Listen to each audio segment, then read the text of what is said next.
committee गठन होता विधानसभा जो कमिटी विधानसभा गोटे स्टीयरिंग कमिटी होता से गोटे सुपारिश होता जे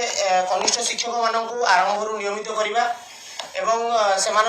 उचित पारिश्रमिक देवा से हक देवा जमी उच्च विद्यालय मानक दिजाऊँगी प्राथमिक विद्यालय में दिजा आवश्यक बोली विधानसभा स्टीयरिंग कमिटी जो थी अनुभव करथिला एवं से सरकार को एवं विभाग को प्रस्तावित करथिला जहाँ को विभाग काली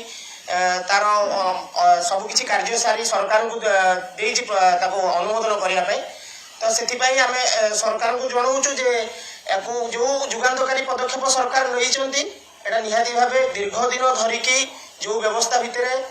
प्राथमिक शिक्षक मैंने सड़ुले जे 6 वर्ष चाकरी करेंगे कि तार कौन काउंटिंग गणना ही करा उचित पारिश्रमिक मिलनी तो ताकू उठे देकी जो नूतन व्यवस्था तैयारी सरकार जाऊँच खूब शीघ्र अनुमोदन करूँ एवं जो पदक्षेप नहीं ओडिशा इतिहास एमती केवे गोटे बड़ पदवी जमी गोटे बड़ निष्पत्ति नि जाता जे 44,000 ऊर्ध्व शिक्षक पदवी पुनर्बार सरकार सृष्टि कर भी एक जुगान्तकारी पदक्षेप जे प्राथमिक शिक्षा व्यवस्था को सुदृढ़ करने सरकार जो पदक्षेप नौकरी से पदक्षेप को माने खूब शीघ्र कार्यकारी करने को आम समस्ते अनुरोध करुँ एवं आम कार्यक्षेत्र में जो कतोटी समस्या एपर्यंत उपलब्धि करूँ ए सब को लेकिन विगत 8 मास धरी आम सरकार को विभिन्न पर्यायर जन आसी अभियोग जमीक मुख्यमंत्री को अभियोग प्रकोष्ठ आरंभ कर मुख्य शासन सचिव अभियोग प्रकोष्ठ पर्यंत विभाग अभियोग प्रकोष्ठ पर्यंत सबू जगार आम आमर केतटा समस्या थी जहाँ उठेचु किंतु दुखर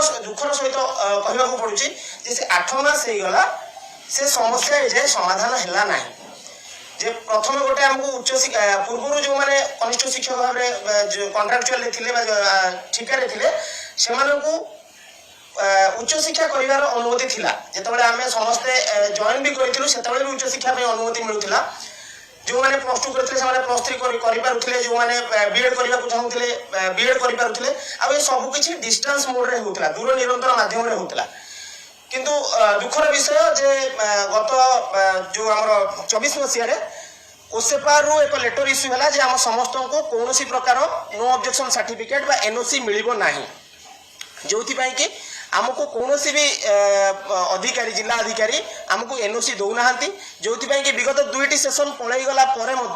आमर पिला उच्च शिक्षा करमर जो शिक्षक मैंने जो शिक्षयित्री मैंने नियुक्ति पाई से माने उच्च शिक्षा करना